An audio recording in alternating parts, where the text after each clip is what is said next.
Good morning. I'm Nassau County Executive Bruce Blakeman, and we are here to announce what we believe is the first program of its kind, of this size, in the United States.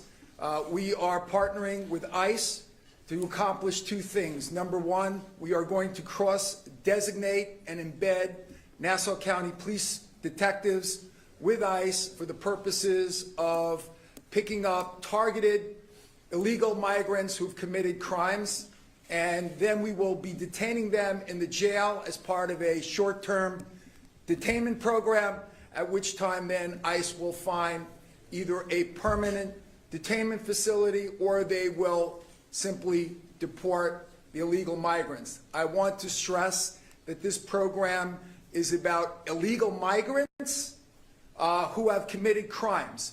This isn't about raids. This is targeted enforcement of our laws based here in the state of New York, people who have committed crimes here and have violated federal laws by being in the United States illegally. So I'm here joined with Legislator John Ferretti, Legislator Samantha Getz, Legislator Mazi Pillip, our Nassau County Police Commissioner Patrick Ryder, Sheriff Anthony Larocco, the ICE Acting Deputy Field Office Director Brian Flanagan, and Ed Bowman, who is the Acting Assistant Field Officer for ICE. I want to tell you at this time that this is something that is very, very important. And the reason is because of the state laws that we have here in New York State, we have criminals who can commit crime after crime after crime, and our judges don't have the authority to make a determination whether those individuals are flight risks or a danger to the community. We are one of a few states that give more rights to criminals than they do to victims. And that's why this is important here today, because now with this program, ICE can pick up illegal migrants who've committed crimes, who may be out running around, as we've seen many times, and they are able to commit crime after crime without being held in a state court or without ICE removing them. I want to thank President Donald J. Trump and Director Holman for initiating this program, or I should say reinitiating and finally giving the ICE agents and local law enforcement the ability to do their job. It's been a very frustrating 4 years, and now you see a renewed enthusiasm among our federal, state, and local law enforcement partners to finally be able to enforce the law. And it's important here in Nassau County, and I'm going to give you some examples why. On October 16, 2024, a migrant here illegally from Honduras raped a 5-year-old girl. On November 7, 2024, 6 illegal migrants, 5 Chileans and 1 Venezuelan, burglarized a Long Island jewelry store using saws and advanced technology.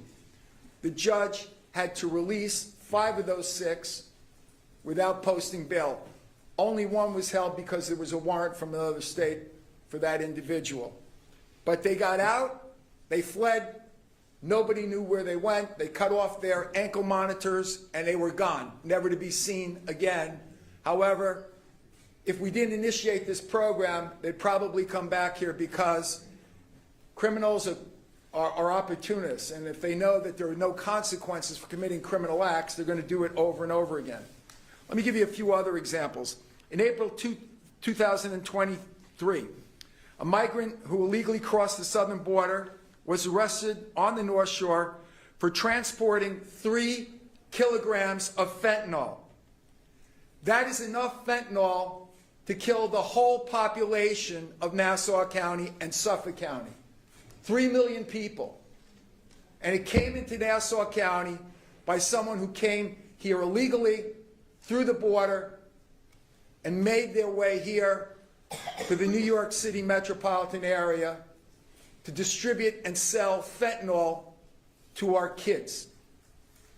In February 2024, a 26-year-old migrant from Mauritania came to Nassau County because that individual knew there was a large Jewish population, went to a Jewish neighborhood and stole an Israeli and American flag from the house of an individual who wanted to state that they supported America and they supported the state of Israel, stole the flag, and there was a confrontation. The homeowner saw on their Ring camera this take place, went out to retrieve his flag, and the individual got violent. In January of 2023, our Nassau County Police arrested 8 believed to be part of a South American crime ring for committing multiple burglaries and larcenies, targeting high-end homes and businesses across the county. Again and again and again. I'm standing here with legislator John Ferretti. John Ferretti in 2019 stood up to my predecessor who kicked ICE out of our jail, and he said, no, that's wrong. This is a county where we enforce the law, and due to his efforts and the Republican majority on the county legislature, they were able to convince the county executive to put ICE back where they belong, at the jail, so that they could do their work protecting this county. When I first took office, I announced that Nassau County would not be a sanctuary county.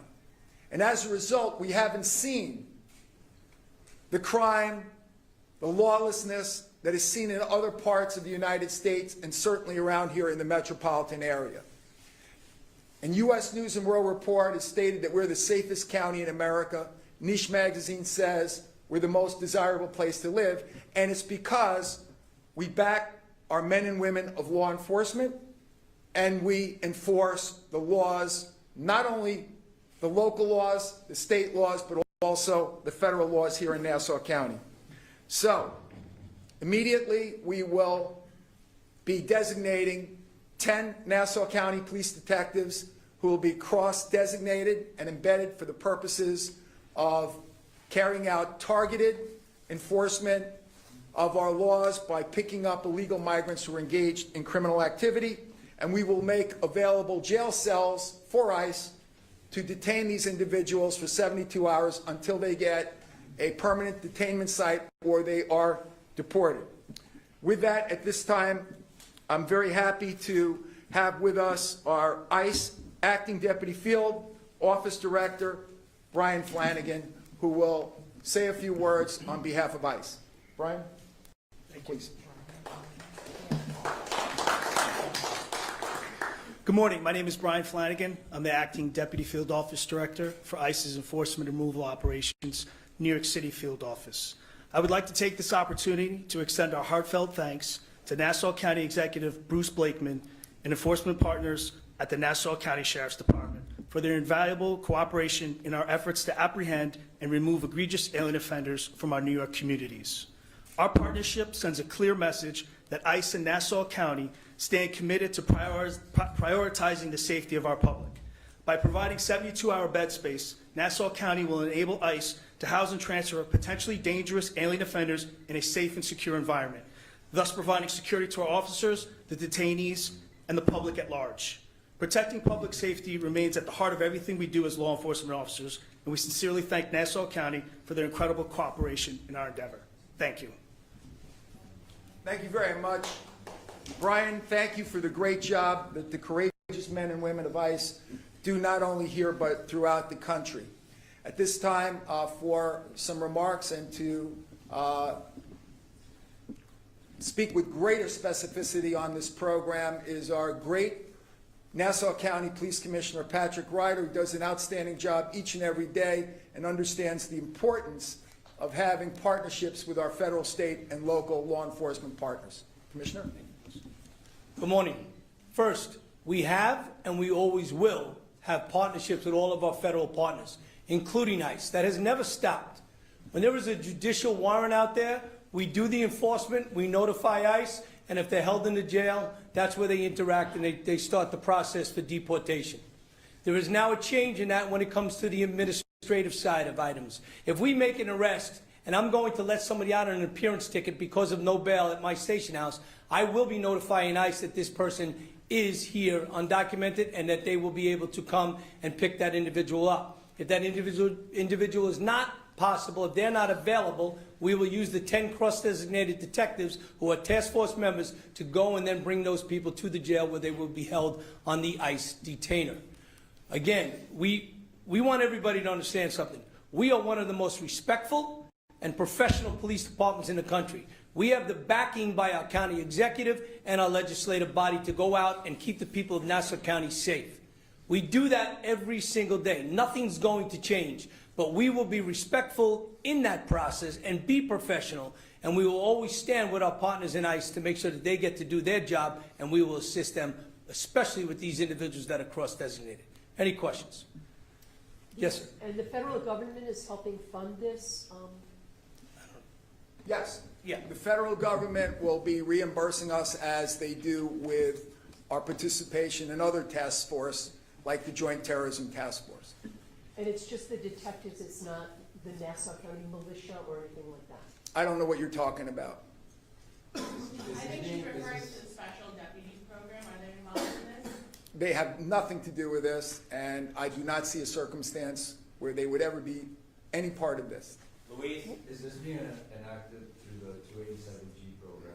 And if so, how is it different from all the other dozen of partnerships through that program nationwide?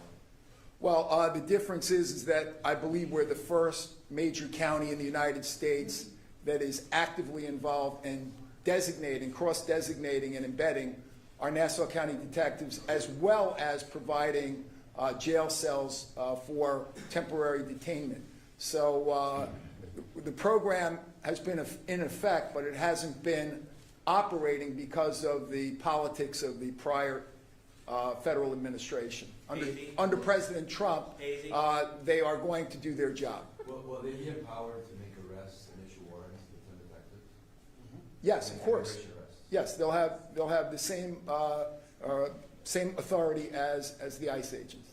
So these 10 detectives will solely be working with ICE on? No. Okay, they'll be No. doing other things too? No, they'll be doing other things too, but when needed, if there is, let's say, an individual who is arrested, that's an illegal migrant, that has committed crimes, in that circumstance, we will notify ICE, and as Commissioner Ryder said, if ICE is not readily available, we will have the designated police officers, the cross-designated police officers, the detectives handle that situation. Sir, if an undocumented person is caught up in those raids and has not committed any crimes. There's no raids. I want to make that clear. Okay, so in the arrest, if an undocumented migrant has been in the country for a while and has not committed any violent crimes, is caught up in that arrest situation, will they be deported? Well, first of all, I don't want to distinguish between violent and nonviolent crimes. We have burglary rings that have been operating here by illegal migrants who are committing crimes that cost the taxpayers and the people who do business in this region a lot of money. And they put them in dangerous situations. So I wouldn't characterize it as just violent criminals. If you are a criminal and you are here illegally, then of course the program will take effect and we'll take action. So let me restate that if they are not, outside of being undocumented, which is a crime, outside of that, will they be deported? Do you support that? I support deporting illegal migrants who commit crimes here in the United States 1,000%. So I support that. But as I stated before, ICE will make a determination whether they are going to permanently detain or whether they're going to deport. And that's something they'll do through the processes that they have in the structure of ICE. So we, at Channel 11, we have on camera, we have a DEA regional director saying that they will deport undocumented immigrants, migrants that are caught up in this, and their crime is being just undocumented, they will be deported. My question is, I'm going to ask you, sir, is that going to be supported by you and the police department? Is that the path you're going to take? If they're illegal migrants and they're criminals and they're caught up, let's say they're hanging out with somebody that was the target, we wouldn't just let them go if we knew they were a criminal and they were here illegally. Of course, ICE and our detectives would pick them up at that point. That's just common sense. Is there a scenario where you can declare this issue an emergency to which then those special agents and Stop with the special agents. They're going to have nothing to do with this. Again, I'm going to say for the last time that I have created a list primarily of American military veterans and retired law enforcement in the event there were an emergency and we had to ask for extra help as Superstorm Sandy, as blizzards might require, to protect infrastructure. They would not take the place of the Nassau County Police Department. They are not a militia, and they are good citizens who are willing to volunteer in the event of an emergency. And quite frankly, Westchester County has been doing this for years, and they actually have activated them without an emergency. They continue to activate the same program. It's a statewide program. It's nothing new to New York. All I did was create a list. So I want to make that very, very clear. And have there been ICE arrests? The jail capacity, one jail, multiple jails, what sort of capacity you have? Well, are they going to be mixed with, other inmates population? Well, with cashless bail, we have a lot of cells that are open. So this is an opportunity for us to do our part, and as well as be compensated for those jail cells by the federal government. So it's going to be a win-win situation for the county. Any younger specific officer? We will have up to 50 cells available. Bruce, I just want to make clear, because I covered a lot of the stories that you mentioned. So, like the burglaries of the houses, and people got away and everything like that with the bracelets on there. So you would not let them, you would immediately put them in behind bars, and they're not allowed to, take off a bracelet or have a bracelet on them. They would just be behind bars. That's the idea. And have there been ICE arrests in Nassau County since President Trump has taken office? We don't want to comment on that now. ICE has active investigations going on, so that's an area that I think neither the Nassau County Police, the Sheriff's Office, or ICE wants to get into at this point. Will the jail cells be used for long-term detention or just those 72 hours? At this time, it is a short-term program. ICE may approach us at some point in time concerning long-term, but right now the agreement between us is for short-term detainment. Will Nassau County Police outside of the 10 detectives be asking about immigration status, citizenship status as they're making criminal arrests outside of this program? So every time somebody is arrested in Nassau County, you do a background check, and in the background check, it tells you their immigration status. If that immigration status says that they are here and there is a civil non-judicial warrant for them, we will notify ICE and we will hold them in a reasonable amount of time for ICE to get there, or we will contact one of those 10 detectives and they will transport them over to the county jail. And if there's not a warrant? If there's not a warrant, if they're undocumented, yes, there'll be a civil hearing on that they will be held, yes. So if there's not a warrant, the police in a regular situation? If we arrest somebody and we take them into custody and we have them arrested for a shoplifting and we run the name, it'll show in the system that they are here illegally, we will notify ICE and ICE will come and pick them up, or we will drop them off at the jail. But is it a crime they must commit, sir? Is it a crime? No. Or is it a crime? Specifically, I brought them into custody because they committed a crime. Right. I run their background. They are here undocumented. We will notify ICE, and ICE will take them. And if ICE does not show up, we will take them and drop them at the jail. I guess the question I'm asking is, if they are undocumented and that is their crime, will they be deported?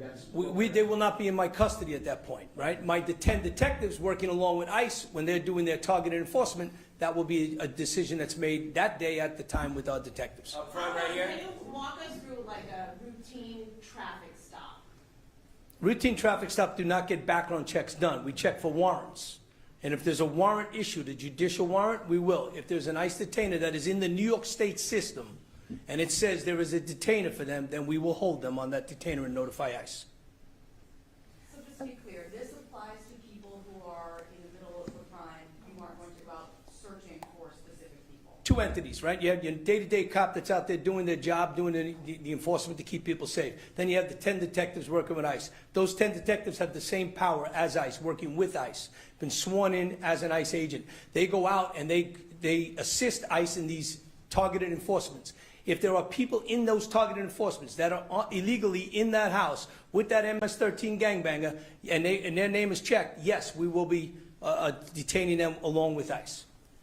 So these 10 Nassau County detectives can legally ask a Nassau resident their immigration status or citizenship status? The 10 detectives will be working with the federal agents. They will be federal agents working with that targeted enforcement. The Nassau County Police Department that stops you does not ask for anybody's immigration status. But if your name is checked and you are in the New York State system, as that's where many of them are, and it says that you have a detainer or a judicial warrant, you will be arrested or detained for ICE to come get you. But my question is, will these 10 detectives, if they're out investigating, will they have the power to ask anyone on the street their immigration status? If they're working on behalf of ICE and not there, yes, that is correct. Sir, can you tell us about the preventive effect that this would have? I mean, all these cameras, information is out there, some of these people are committing these crimes. What's the message? You know, what are you trying to do? The message is, this county executive we are a law and order county. And the message is from our county executive that we are going to assist and work with our federal partners. Again, I said it started right off. We are the most professional and respectful police department in the country. We are not disrespecting anybody. Anybody here is the key word is illegal is in this country and is getting rounded up in a targeted enforcement. We will assist and we will cooperate with the federal agencies. Commissioner, is there any concern that the detectives, the 10 that are being assigned to this, are going to be spread too thin? Is this additional responsibilities that they're taking on, or are you going to have to bring in additional detectives to replace them in the positions they're already in? Well, as you know, I've hired almost 300 new police officers in the last 3 years. I think it's the largest hiring we've had in the county for quite some time. So we're always hiring police officers. I've done numerous detective promotions. We will make sure that we have the assets available that we might need in any event. So we always plan for things like this, and this will be nothing that will stretch us out, thin us out, or make us, less able to do our job. And I just want to supplement what Commissioner Ryder said. Our detectives are not out looking for illegal migrants, okay? If a crime is committed, the officers will then do a background check, and if the background check says that they are here illegally or there's a detainer order out there, then they will get ICE involved and they will do what we discussed today, detaining those individuals until ICE can find either a permanent place for them or deport them. Okay? Thank you so much. Okay. Good job.